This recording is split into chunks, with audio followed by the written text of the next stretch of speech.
As a lifelong Jacksonville resident and father of four, Frank Keasler Jr.'s roots run deep in Jacksonville. He says the city needs a mayor who will galvanize the public and keep a closer watch on city finances.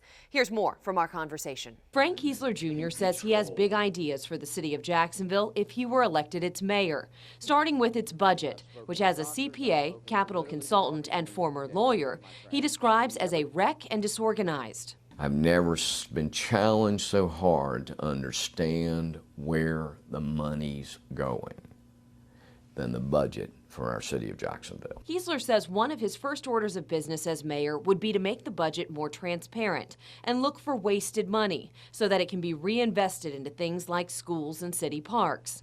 When it comes to public safety, Keasler is recommending his 21st century model that would combine law enforcement, fire, EMT, and mental health, and create an education curriculum for the College of Sentinel Science, Technology, Operations, and Procedures. Every one of them have at least one semester of training in the other three disciplines: mental health, emergency medical rescue, and fire, if you're a policeman. Some of his ideas would require major changes. Instead of electing a sheriff, he'd like to see people elect a director of public safety to a 4-year term.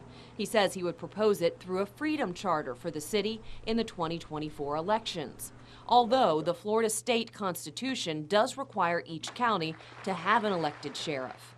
When it comes to paying for stadium renovations, Keasler says it is great for the city to invest in something that brings people in, but the city needs to get its money back eventually. We're going to look at the deal, and the deal we do, whatever it is after the private equity, the sponsors that are participating, after y'all get X, then we get Y.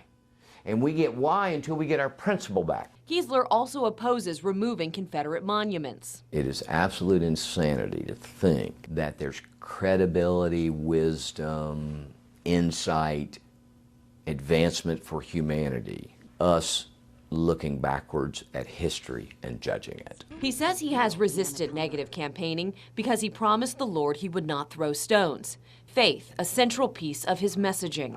I'm not here for Frank Keasler. I'm here for we the people. I'm here for this nation that God shed his grace on. And I'm just not going to go down without a fight.